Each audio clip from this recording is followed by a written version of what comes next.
Hey everyone, welcome back to Crewboy Productions here on the Silly, Nerdy, and Wordy podcast. It's BK. I'm just gonna give my short spoiler review of Unholy Trinity, the new film directed by Richard Gray. It stars Samuel L. Jackson and Pierce Brosnan, and really those were they are the reasons why I wanted to see this film.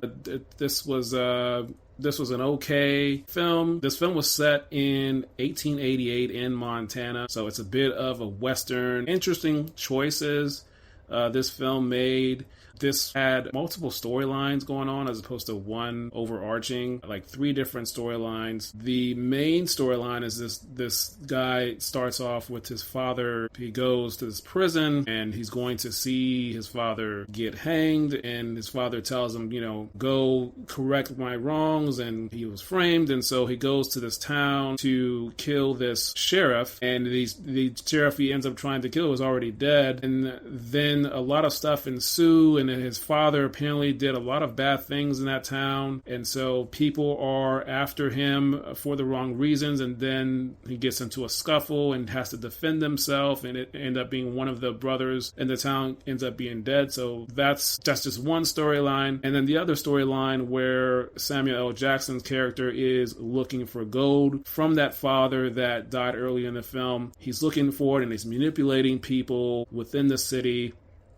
And then, of course, Pierce Brosnan is also the sheriff in this town. And there's another storyline where there is a Native American woman that is being blamed for something that also has to do with this father that died at the beginning of the film. And she was innocent, and Pierce Brosnan, the sheriff's character, is protecting her. So they're after her. And all of these storylines are happening at once, and so that's kind of how the story is going. And this was okay. This wasn't too much of a great film to me. It had some nice moments. The shootout sequence towards the end in the third act, that was a nice sequence. And with it being in the 1888 time period in terms of the shotgun, so you had to make your bullets count, having them shot one at a time. So very well put together sequences in the house as well as outside as well. And there was a nice cinematography shot at the end as they're riding the horses on the land, on the grass, almost like Lord of the Rings-esque in terms of the widening of the shot and the landscaping.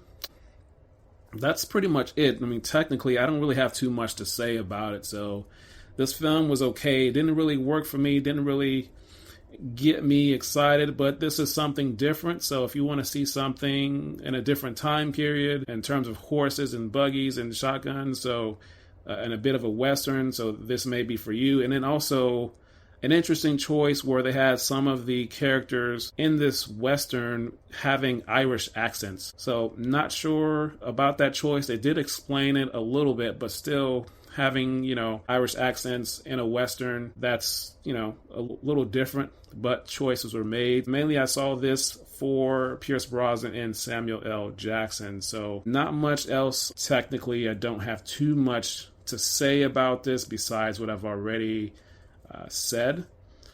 But if you want to try something different, I encourage you to go check it out. And of course, I want to acknowledge that the cast and crew, of course, they worked very hard to make this film come to life. So a lot of people worked very hard on this, and all the many departments. So well done to them. But at the end of the day, sometimes people are going to really like a film, sometimes they're not, or sometimes in between. But a lot of hardworking people put this together, so just want to acknowledge them on that despite my feelings about it. So that's all I'm going to have to say on this one. So if you like what I've been doing here, you can definitely subscribe to the channel, leave a like, and leave your comments and let me know what you thought about this film. Have you seen this film? Do you know about this film? Will you go see it? Let me know. And then if you want to listen, you can also listen on Spotify, Apple Podcasts, Amazon Music, and wherever you get your podcasts. Just search for the Silly, Nerdy, and Wordy podcast and follow it and leave a review. Let me know your thoughts there and leave a rating if you want to listen. So that's all I'm going to have to say for this. This is very short and this just didn't work for me for the most part, but had some good moments. That's all for now. And until next time, we will talk soon.